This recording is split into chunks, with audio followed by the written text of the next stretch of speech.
Hi folks, my name is Linda Emmett and welcome to Happiness is an Inside Job.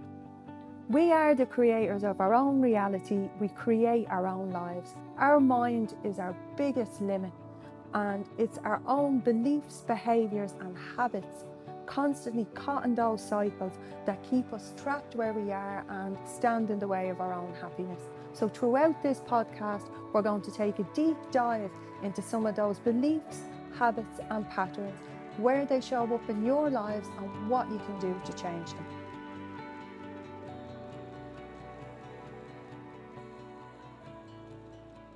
Howdy doody folks, and welcome to this week's podcast where we are going to talk about compulsive eating and when it's becoming a binge eating disorder and the difference between normal having an hour binge, having an hour munch, and when it's become a compulsion, when it's building in as part of our behaviours and patterns, and when it's becoming damaging to us rather than just something that we do to treat ourselves or reward ourselves from time to time. So looking at first, I suppose, what a healthy binge is or a healthy munch is, because we've learned from a very young age, we've taken food in as a reward. We learn from very young. We get, treats when we're good or when we've done well in school, or you might have the Sunday ice cream or the floats or all of those things. Just we're rewarded with food. We looked forward to particular foods. We were treated with foods. I know for me growing up, when I was younger, one of my uncles used to put a bar of chocolate up on the sideboard on a Friday night, and me and my sister would come running down on a Saturday morning to get that bar of chocolate that he put up there. And it was always his payday, he'd always put it up there. And I remember dancing at the side of the press. There was only me and one sister, so I would have been, about 4, and waiting on that bar of chocolate. So even then, it was reward, and chocolate in particular was one of the rewards for me. And throughout my life, certainly, as I've mentioned to you before, I have struggled with bulimia. After the bulimia, I would have struggled usually with binging and a bit of compulsion in and around that. And I've certainly seen it a lot show up with clients and people that I work with. So that's a huge force. It's a passion to me. And I know that it is a struggle for a massive amount of us, because we tend to use food to heal our emotions or to stuff down our emotions. We can use it for an array of things. So it's looking at when we're in the space where it's become a compulsion that we're out of control of, or when it is just our healthy binge. So looking at, say, first off, the regularity of it. If it's like of a Friday night, you get your munch in, you sit and you watch your movies. This is something you do with your family. You go out on of a Sunday and you have your 3 or 4 course meal. You always have your dessert or whatever it is, and that's healthy, that works for you. You have your limits, you have your disciplines, and sometimes you may or may not step over that a little bit on happy days. We're all human, but you feel very much in control of it. Very much it's a nice part of your life and it's something that you enjoy doing. That's healthy, that's fine. And we all have elements of that. And we'll all treat ourselves in ways with different foods that we like and when we love, or that we love. When it's becoming a compulsion is, one, the regularity that it's occurring in your life. How often you're doing it. Are you, is it a little milder? It's once, twice a week. Is it 4 or 5 times a week? Or is it extreme where it's 12 to 14, 15 times a week? It's your everyday life and it's a compulsion you're trying to control. It's also whether you're, when we're compulsive eating, and I know certainly when I was binge eating back in the bulimia days, I'd always eat much faster than normal when I was in a binge or a compulsive eating phase. I'd be wollying it down. I wouldn't even be tasting it. It nearly wasn't the food. The compulsion was driving it. The compulsion was behind it. I was, in a lot of ways, very much out of control of it. So that was one of the things. If it's more compulsive, you'll notice you're eating faster than normal. You'll be eating until you're hugely uncomfortable, until you need to open your jeans, you need to lie out, you need to splurge, you feel stagnant, you feel tired, your energy is depleted, you probably have some negative emotions coming in, your guilt and your shame. You're eating far beyond your comfort levels. You tend to choose to eat alone when it's compulsive and when we're binging, because it's something we are aware on another level that isn't normal. We are feeling shame along with it, and we don't want to be seen. So we can tend to choose the compulsive eating. We tend to choose to do that alone. Afterwards, we can feel absolutely disgusted, depressed, and quite guilty. If these are some of the emotions that are coming up, it's certainly not healthy. It's certainly become a compulsion. It's certainly not fully within your control. When we're eating, there aren't points when we should feel disgusted with ourselves. That's absolutely a negative. As I say, if we're doing it extremely regularly, if this is happening regularly in your week, once, twice, 3, 4 times, or to the extreme, as I say, between 12 and 20 times, it's a daily pattern that's starting to dictate your life, because that's where, if you're feeling depressed, disgusted and ashamed every day of your life because of this, it's a massive compulsive pattern within your life. So why does it show up in the first place? How do we get into those habits? How do we get into a space where this is compulsive? And I know certainly for me, when I struggled, and we'll take the compulsive side of it first, that would be, me going into a supermarket and saying, I'm going to get me a few bits and I'm going to pick myself up a treat. And I would be buying a bar of chocolate. I would be leaving the store with 2 large bars of chocolate, a pack of chocolate, an array, a binge, an absolute binge. Not even 1 large bar, it'd be 2 or 3, it'd be an array that I knew. And this is where, and I'd be in there buying them. At that point, there's absolutely some awareness, but it was what kept me going, why I was buying those things, why I was taking them home. Saying to yourself on the way home, well, I'll just have a little bit, or I won't eat all of this. And you're driven, you come home, you're sitting there, and then you are literally wollying them down, swallowing these foods, as I say, sitting alone, and afterwards feeling absolutely despicable and out of control, and it impacts the rest of your day. For me, and for most of us that are struggling with compulsive behaviours, it's 100% being used to help us tolerate our emotions. The compulsion is trying to feed emotions that we're either not aware of or unable to manage. And this is where our emotional awareness and learning to manage our emotions in much healthier ways comes through, because a huge amount, or all of our habits, negative or positive, they're driven by our emotions. 80% of our mental activity throughout our day comes from our subconscious. Our subconscious is emotionally driven, and emotion will always override logic. Always override. It's how we're wired, it's how we're built. Our emotions will always override logic. So you'll have that logical thinking in there going, I'll just buy that 1 small bar, or I'll just get a bag of chips from the takeaway, or whatever it is, whatever your compulsive foods are. And then that'll kick in, that pattern, and you're on the phone and 2 snack boxes, a doner kebab and a 2 litre of Coke, or whatever it is. And then this is coming, there's the party, is still in a battle with yourself in your head, but the compulsion is won. It's the emotion that is behind the compulsion that has triggered that compulsion in the first place. It's what was it that you didn't want to feel that you're diving into that compulsion.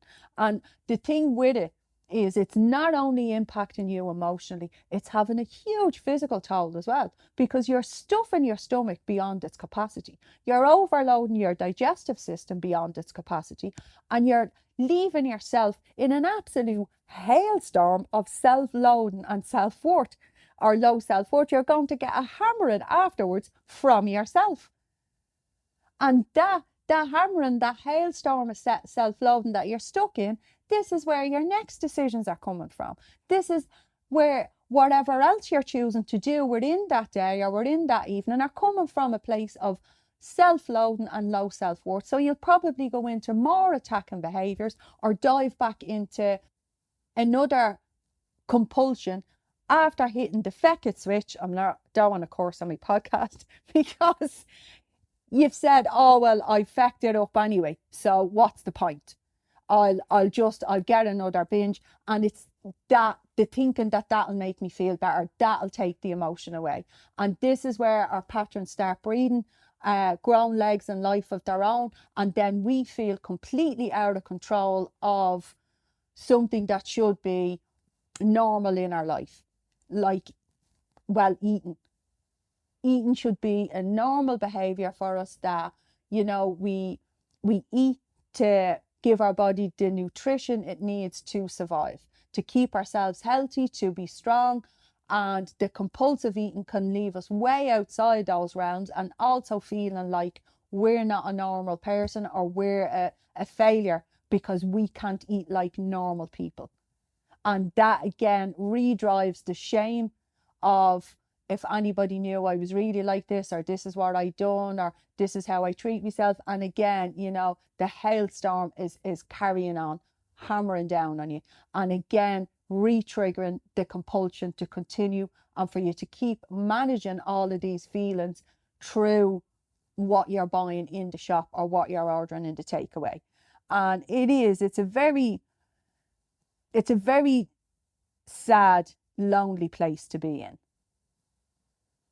In part, it's sad because it's almost like a double-edged sword. We're trying to rid ourselves of negative feelings through eating, but the compulsive nature of how we're eating is creating more negative feelings. Plus, we're left with the ones we originally had in the first place, the reason that we compulsively ate.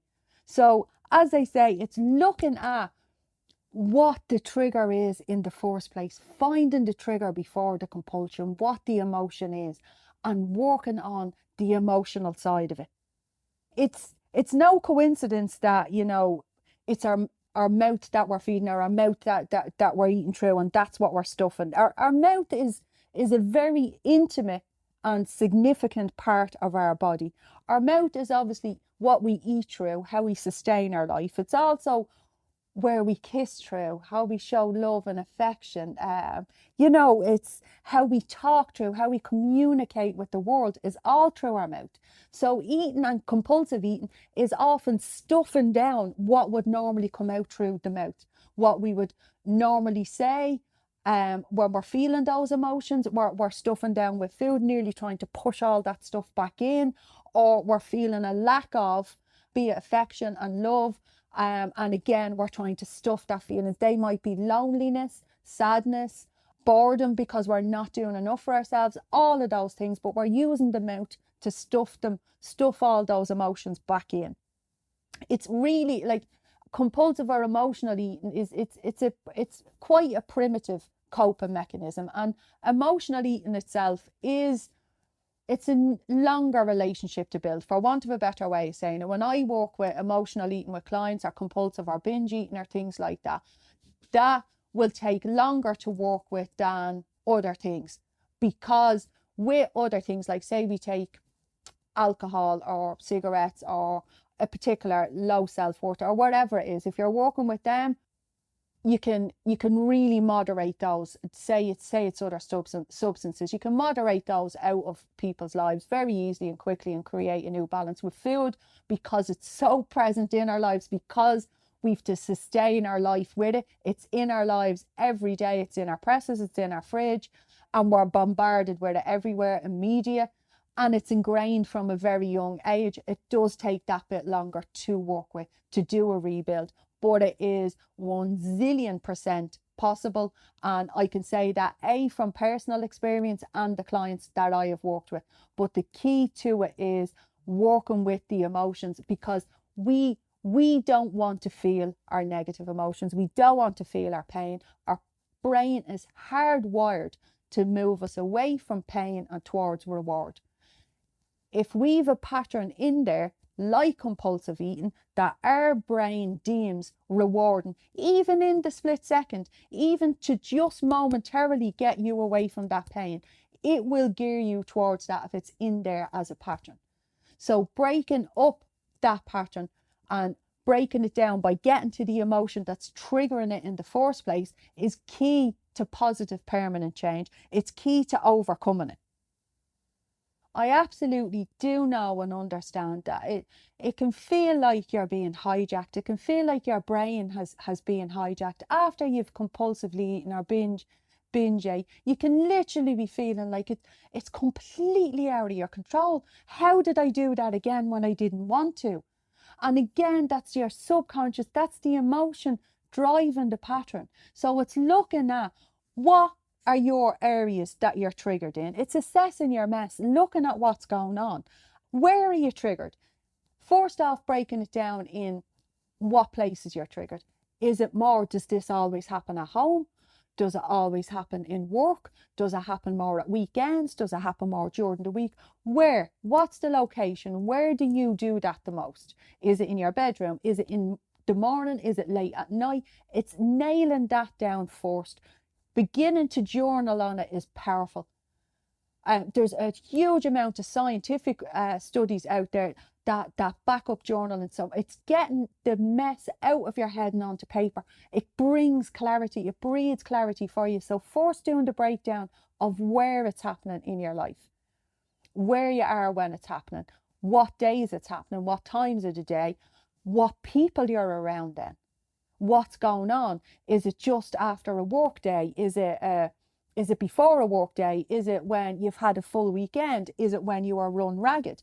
One thing that I've known to be true, and again, even in studying about binge eating and emotional eating and all the learning I've done, one thing that shows up certainly with compulsive or binge eaters, they tend to be overdoers, overgivers, giving so much of themselves to the absolute detriment, and they're nearly sometimes trying to fill up what they've given away with food.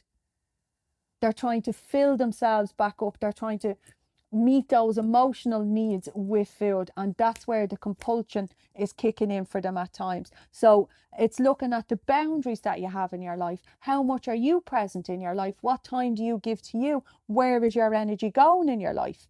As I say, journaling is absolutely powerful because it's you building a relationship with you. It's you starting to understand you and build that awareness and understand what emotions are behind it. Again, a key player is frustration. Frustration and overwhelm drive a huge amount of compulsion and compulsive behaviours because it's trying to escape those feelings of frustration or feeling completely overwhelmed, trying to get your head out of that space. Your brain will trigger that pattern if it's been built in there. Meditation. Again, I teach it, I do it, I bring it regularly into my own life. It is a space, a place and a time for you to breathe, be with yourself and get to that deep level of self where you're looking at you and what's going on. It has powerful, powerful benefits, both physically and mentally, and it also gives you the space to release some of those pent-up emotions. And over time then, because you have that different space to release those emotions out through meditation and through journaling, the compulsion isn't being triggered as much because you have other spaces and places in your life where you can release the emotion that you're using the compulsive eating for. Obviously, if you feel it's out of your control to the point that you can't manage it yourself, 100% seek help.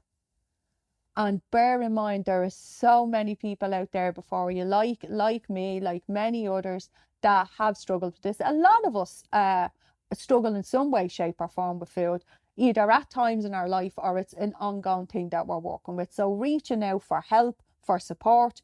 If it's not professional help, at least speaking to someone. When we say something out loud and we say it to someone, we're 65% more likely to stick to it. If we agree to be completely accountable to someone else and sit with them and say, yes, this is what I'm going to do, this is what I'm going to change, there's up to 95% more chance that you will start acting on those new behaviours. So all of these things really, really help. And again, building in your own self-care. Speaking to people, meditation, journaling, these are all powerful things that I've certainly used to work on it, and not allowing those feelings of being a burden and thinking that you're burdening other people by sharing how you're feeling. A lot of the time when you open up to people, you do find that they've experienced something like it, or at some time in their life, they were trying to heal and manage their emotions in possibly a different way that wasn't healthy. We all need to learn to manage our emotions. The difference is it's just moving to managing them in a healthy way rather than an unhealthy way. And that's all you want to do. And killing off those compulsive behaviours that are hurting and harming you and making you feel less than, because you're not. This is just a behaviour you have that thinks it's serving a purpose. It's only a behaviour. It is not who you are. Who you are is underneath that behaviour, dying to get out, dying to live, dying to be. It's just this compulsive element, this binging element, has you feeling less than, ashamed, guilty, disgusting, all of those negative emotions that are stopping you asking for the help or doing the things that you need to do for you.